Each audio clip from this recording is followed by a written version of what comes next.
На данный момент у меня подтвержденный COVID-19. Я постаралась унять внутреннюю панику и поверить в то, что у меня обычная простуда. От всего этого, честно, меня бросало в дрожь, и я откладывала трубку почему-то. О том, что у меня подтвердился ковид, я никому не сказала. Мама, как назло, звонит каждый день, спрашивает, как я себя чувствую. Таджикистанка Зарина живет в Австрии, и у нее положительный тест на коронавирус.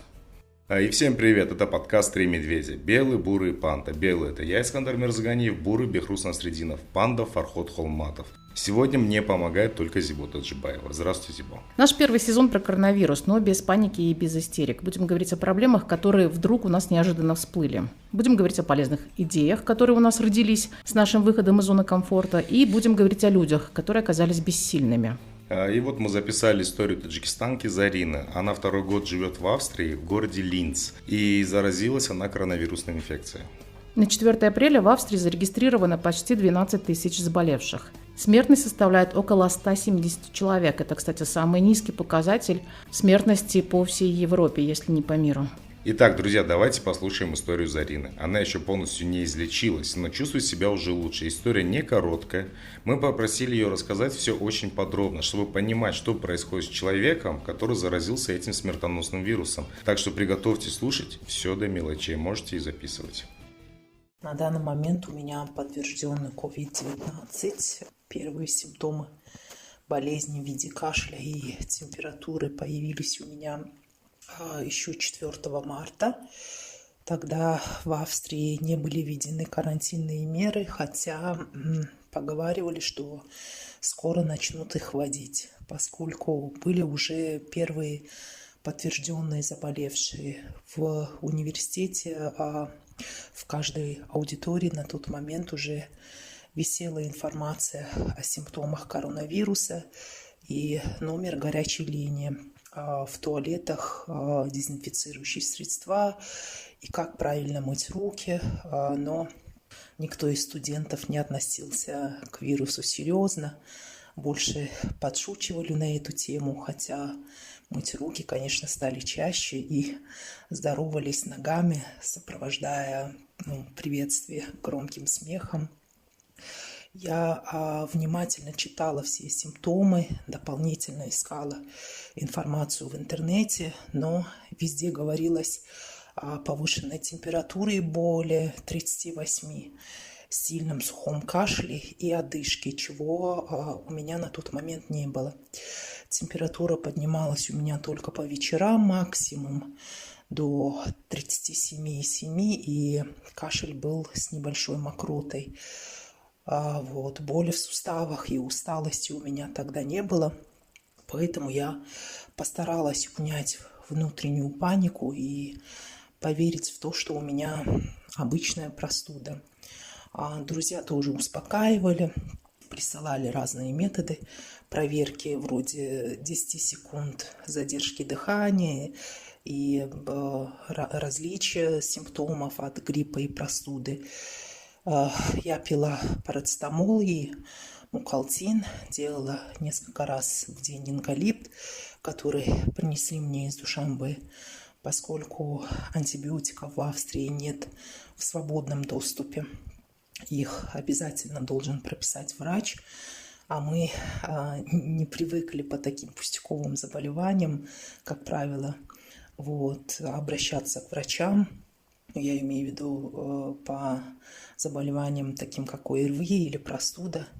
Через 3 дня все симптомы у меня исчезли, что дало мне полную уверенность в том, что это была небольшая простуда.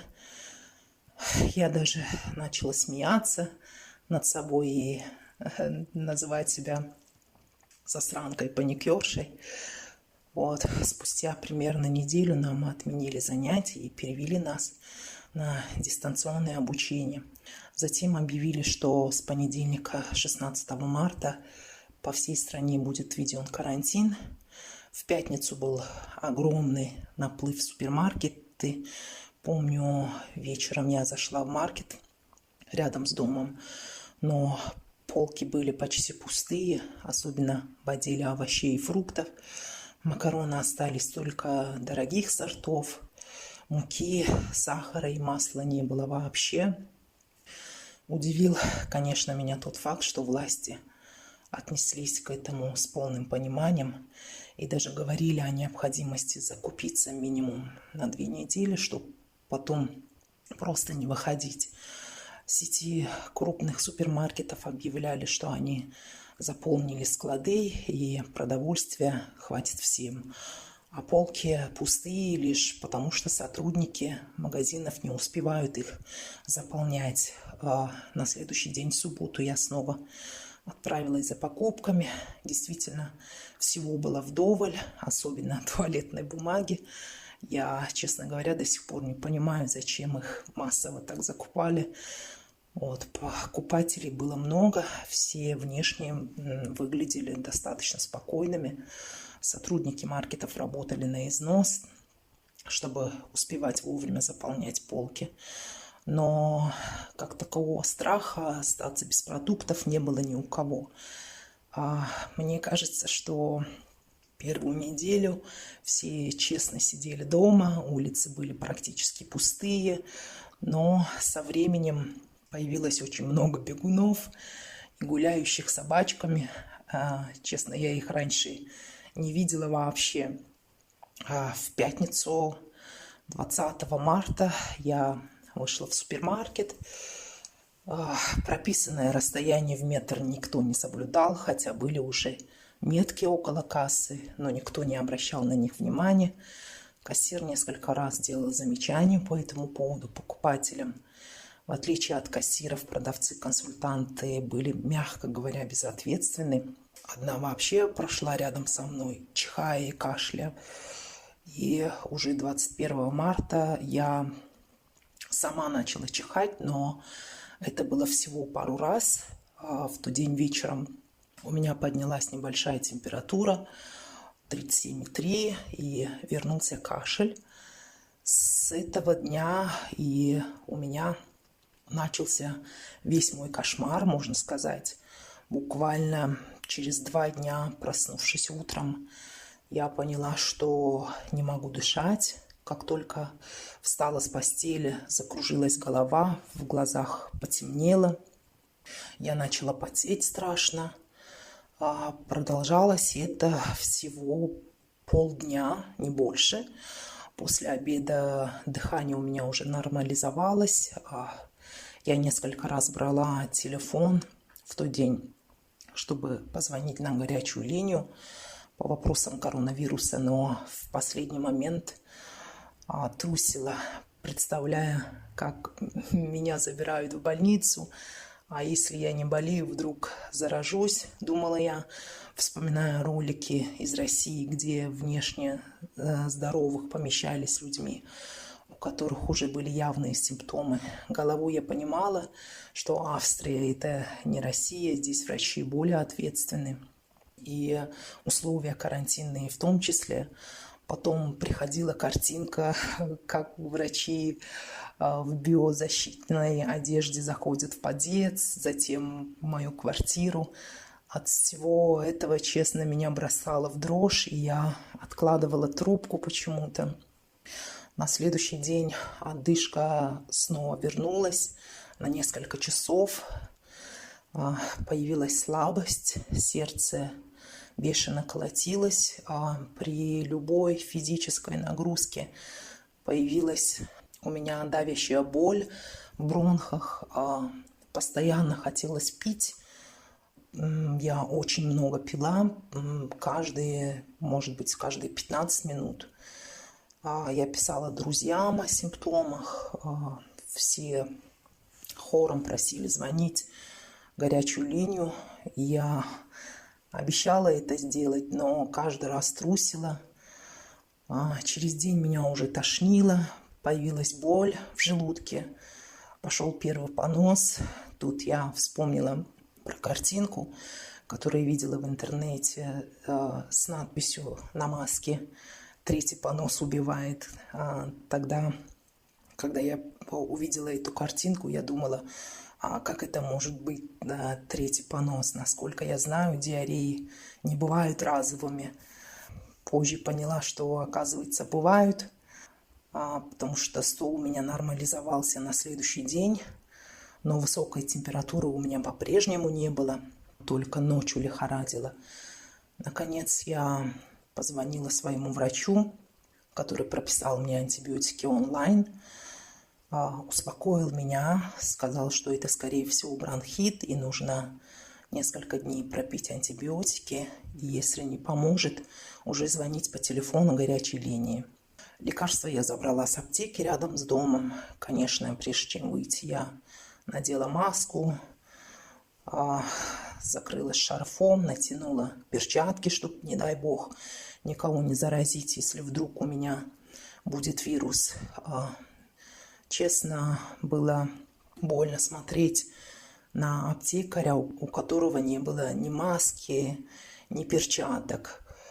Я старалась держаться от него подальше, минимум 2 метра. Он пытался голыми руками взять мою страховую карту, чтобы пробить рецепт врача.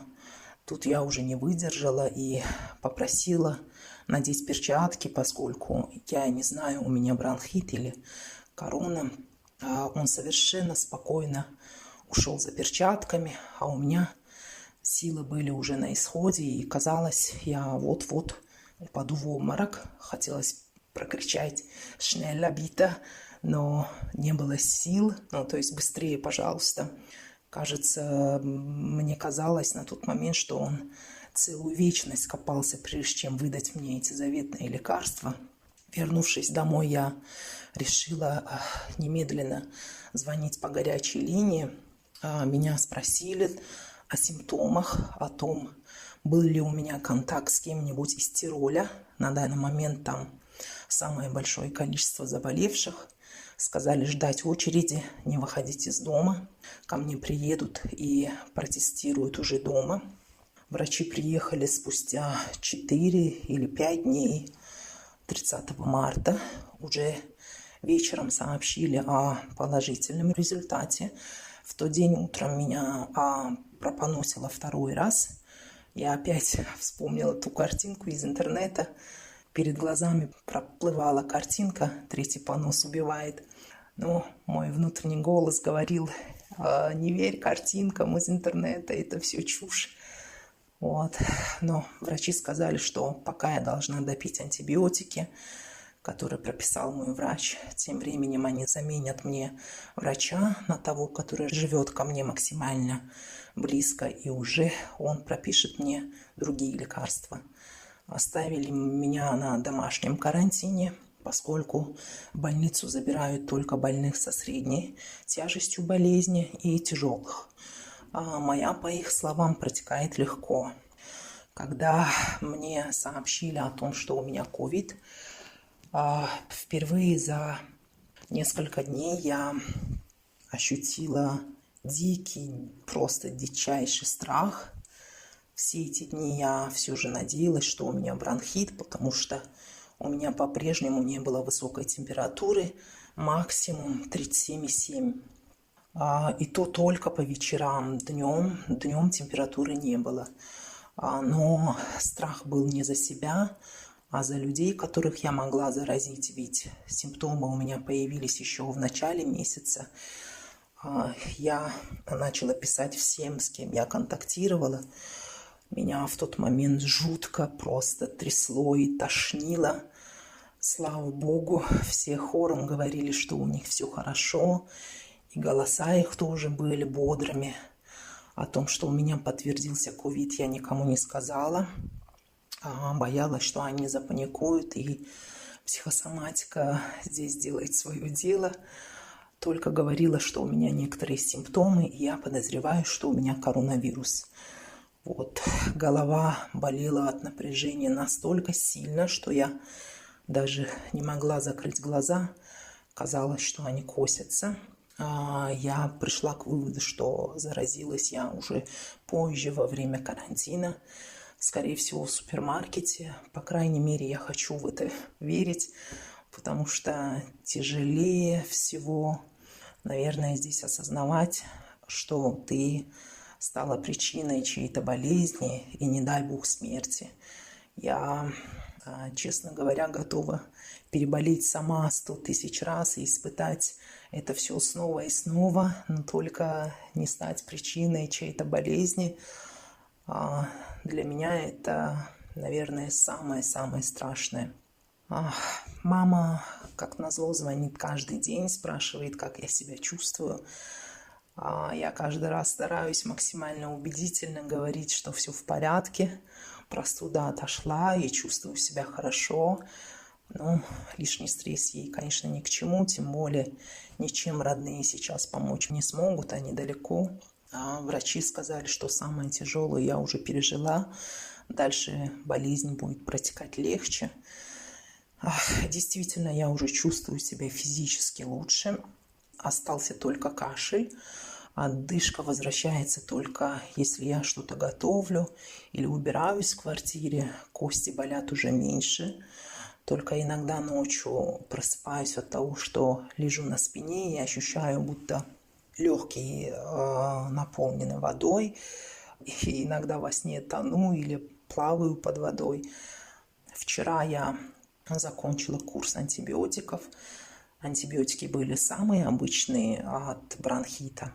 Парацетамол 2 раза в день, аэрозоль, муколитическое средство, но следует отметить, что лекарства здесь очень качественные, и даже самый легкий антибиотик помогает. Также я ежедневно заполняю онлайн-анкету о том, как я себя чувствую, какие симптомы остались или какие новые симптомы появились. Скоро должны назначить уже новые лекарства. На улицу я не выхожу вообще. Выношу только мусор, но в полной экипировке и не касаясь ни одной поверхности. Продукты у меня пока есть, но если будет в них необходимость, я попрошу друзей или соседей. У выхода в подъезд висит листовка с номерами соседей, которые готовы помочь с покупками. Есть те, кто даже готовы оставить за дверью готовую еду. Это, конечно, придает силы и уверенность в том, что голодной я не останусь. С меня требуется только честно соблюдать карантин. О внешнем мире я узнаю из новостных каналов и от друзей. Карантинные меры с каждым днем ужесточают.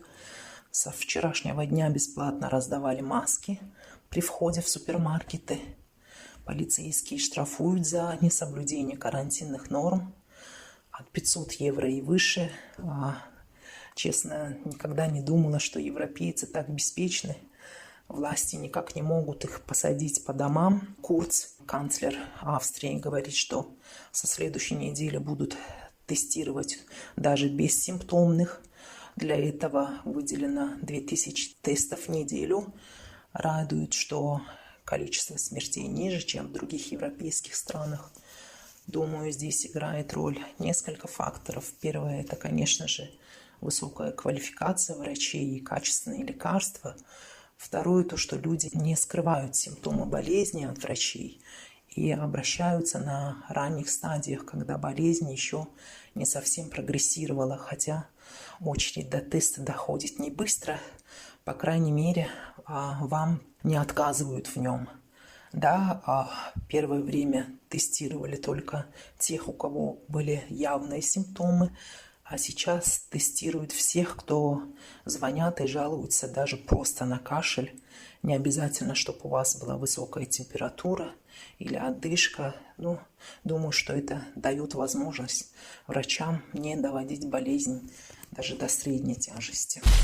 Вы, наверное, уже поняли, что мы не стали называть имя Зарины полностью, потому что она боится волновать родителей, тем более, которые очень далеко от нее. Искандар, как ты думаешь, в Таджикистане наш менталитет позволил бы человеку раскрыть свой положительный статус коронавируса?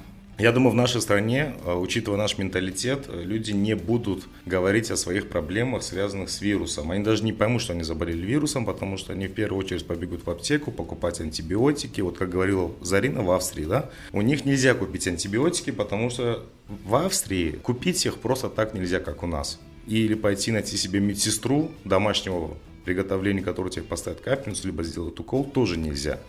Поэтому они с каждой проблемой идут к врачу. У нас же нет, у нас пока гром не грянет, мужик не перекрестится, и потому мы будем терпеть до последнего. Но даже если выявится проблема с коронавирусом, я думаю, наши люди не будут сами об этом говорить, пока мы это все не примем. Но, опять же, мы довольно-таки добродушный, гостеприимный народ, это с детства. И я думаю, соседи, если найдут человека, который болеет коронавирусом, будут ему помогать, просто чтобы он сидел дома, не выходил. Точно так же могут за него делать работу, принести продукты, даже, возможно, что-то приготовить и отдать. Я думаю, это у нас вполне возможно, здесь нечего бояться.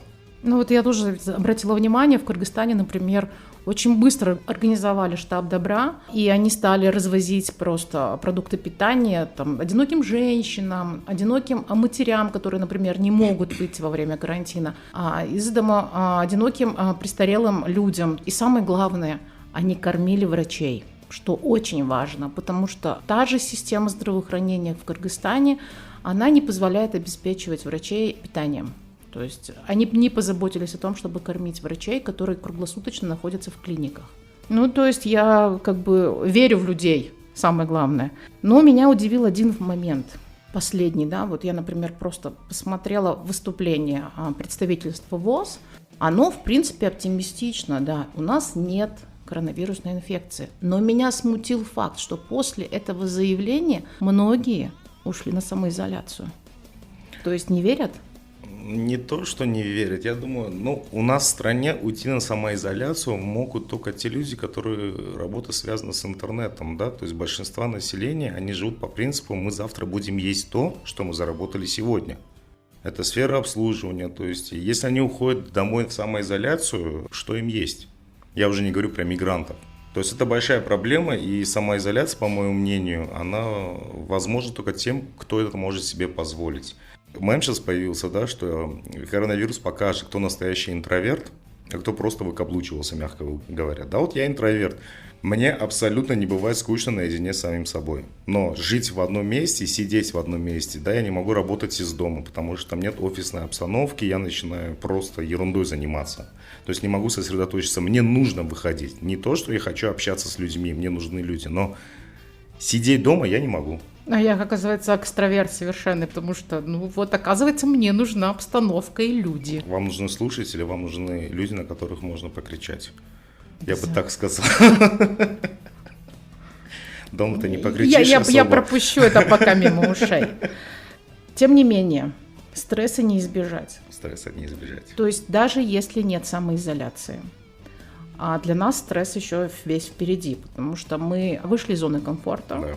То есть мы зарабатывать стали меньше. Угу. Кстати, сюда добавляется еще и паника, которая есть, к сожалению, да, несмотря на все усилия властей, чтобы не создавать панику, она есть, потому что ты постоянно в интернете, ты постоянно перед телеком, ты слушаешь, видишь, читаешь.